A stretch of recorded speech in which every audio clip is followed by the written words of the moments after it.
Breast Cancer Awareness Month, yes, it is over. But the truth is, for those fighting breast cancer, it is not a battle that's bound by 31 days. It's a never-ending dance, step by step toward healing on many levels. One North Texas woman is sharing her story while helping others along the way. 4 years later, and it's a moment that still silences Lawanda Crawford.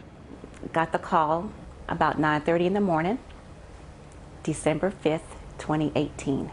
The kind of silence that feels dense and warm with anger, unapologetically carving itself into the darkest corners of her mind. A time and date that I will never forget.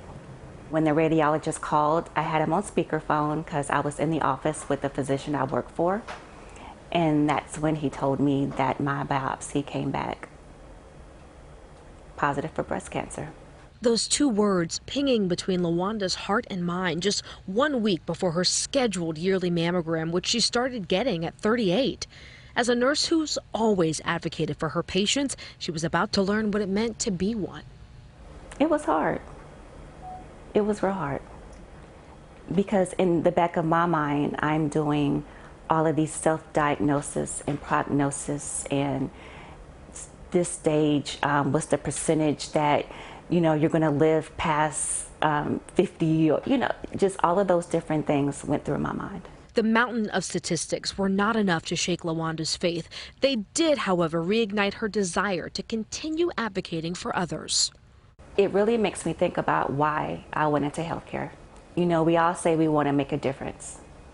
And I think being an actual provider, I'm out there to make a difference. A new October 2022 report from the American Cancer Society finds breast cancer is the leading cause of cancer death in Black and Hispanic women, stating Black women are still more likely to die from breast cancer than white women across the U.S., even though Black women have lower breast cancer incident rates, which is only about 4%.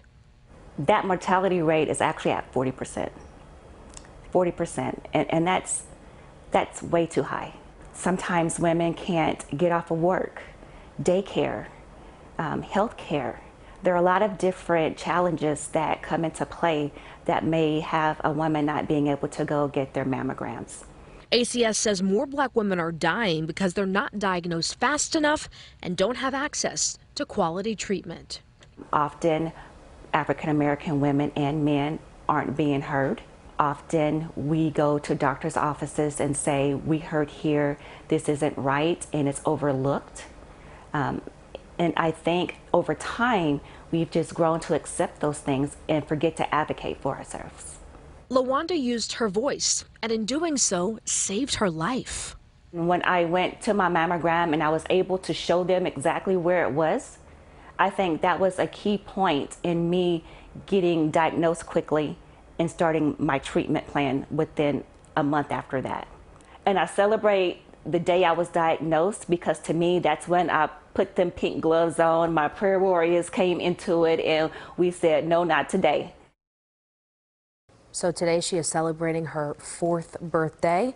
For the last 3 years, she's been leading breast cancer walks in the very neighborhood she grew up in because she said it's areas like those that need the resources and support the most. She also says women thank her literally for showing up for them. She's hoping to bring a mobile mammogram unit to her future walks. And the reality is, no matter who you are, socioeconomic status, it doesn't matter where you come from, everybody should have access to early detection opportunities across the board with all cancers. That's what she says saved her life. The fact that she found the lump herself, the fact that she was able to direct them to it, it saved her. Yeah, it's good stuff, and more needs to be done.